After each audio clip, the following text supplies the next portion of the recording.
বাংলার আবাস যোজনার বাড়ির টাকাতেও কাটমানি। নেতাদের দিতে হবে টাকা, না হলে পাবে না দ্বিতীয় কিস্তির টাকা। ভয় দেখিয়ে কাটমানি যাওয়ার অভিযোগ গ্রামবাসীদের। কাটমানি চাইছেন খোদ জনপ্রতিনিধি থেকে তৃণমূল নেতারা। সমস্যায় বাংলার আবাস যোজনা পাওয়া উপভোক্তাদের। তবে অভিযোগ অস্বীকার তৃণমূল নেতাদের। এমনই ঘটনা আলিপুরদুয়ার কুমারগ্রাম ব্লকের ফলকা বারবিশা এলাকায়। বারবিশায় বাংলার বাড়ি প্রকল্পের টাকা থেকে কাটমানি চাইছে তৃণমূল নেতারা। অভিযোগ গ্রামবাসীদের। মুখ্যমন্ত্রী কড়া ভাষায় নির্দেশ দিয়েছেন, সরকারি প্রকল্প থেকে টাকা চাইলে তার নামে করা হবে এফআইআর, হতে পারে জেল। তাতেও ভয় পাচ্ছে না তৃণমূল নেতারা। বাংলার বাড়ি উপভোক্তাদের 2000 টাকা করে দিতে হবে, না হলে দ্বিতীয় কিস্তির টাকা ঢুকবে না, ভয় দেখানো হচ্ছে উপভোক্তাদের। বাড়ির ভিটেতে মাটি তোলার জন্য কর্মশ্রী প্রকল্পের ফর্ম জমা করতে হলে আরও 1000 টাকা দিতে হবে। এমনই চাঞ্চল্যকর অভিযোগ উঠেছে আলিপুরদুয়ার জেলার কুমারগ্রাম ব্লকের ফলকা বারবিশা 1 নম্বর গ্রাম পঞ্চায়েতের 10/87 নং বুথের তৃণমূলের বুথ সভাপতি জয়নাল মিয়া এবং পঞ্চায়েত সদস্য পৃথ্বীশ এক্কার বিরুদ্ধে। হালিমা বিবি, আচ্ছা কি হয়েছে তারপর? ওই টাকা চাই কারা? পঞ্চায়েত? হ্যাঁ। ও এটা যদি টাকাটা জমা না দেন, হ্যাঁ না, তাহলে আমরা ফর্ম জমা দিব না। আচ্ছা, এটা বলছি। আর পার্টি কত টাকা চাইছে? 1000। আচ্ছা, পঞ্চায়েত এটা। আর পার্টি? আর পার্টি এসে চাইছে 2000। কোন দল জানেন? আর তৃণমূল দল লোক। ভিতরে কি করে জানি না।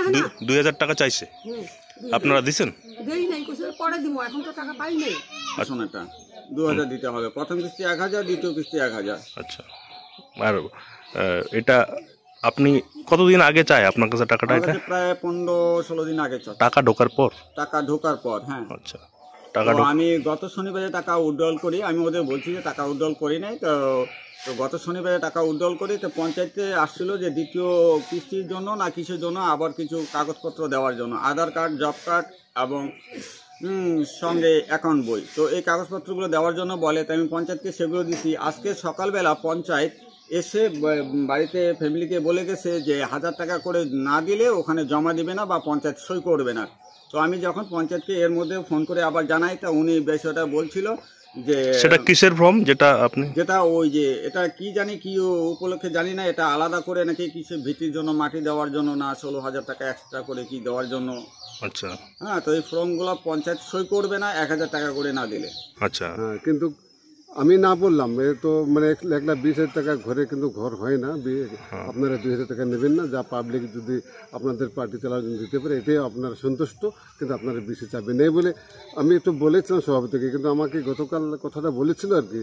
তো আমাদের দলের পক্ষ থেকে আপনি মানে কোনো মতো এই কাজ করবেন না, কিন্তু আমি মানতেছি না। আমি আপনার কথা মানছে না, আমাকে না বলে, কিন্তু আমি ওই দলের কথা না। আপনি তো পঞ্চায়েত করব, আমি পঞ্চায়েত যখন সাধারণ মানুষের জন্য আমি কাজ করব না। আপনি তো পঞ্চায়েত এলাকার, এবার আপনার কথা আপনার দলের সভাপতি যে সে মানছে না।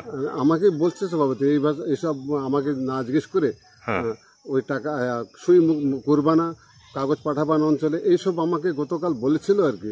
আমি এটা মাথায় মানে রাখলাম না, কিন্তু আমি প্রতিনিধির লোক, আমি সবাইকে ভালোবাসবো, সবাইকে দেবো। এই আমি মানে আমার মাথায় খেয়াল রাখছি, আমি দলবাজি করবো না, কার কথা শুনবো না, এটাই আমার। আপনি এরকম কাউকে বলেছেন যে আপনি টাকা না দিলে আপনার পেপারে আমি সই করবো না? বলছিল, ওরা বলছিল। না, আপনি বলেননি তাহলে? না, আমি বলছিলাম ওদেরকে, বললাম যারা যারা ঘর আছে আপনার ব্যাপারে এটা আমি কিছু বলতে পারবো না।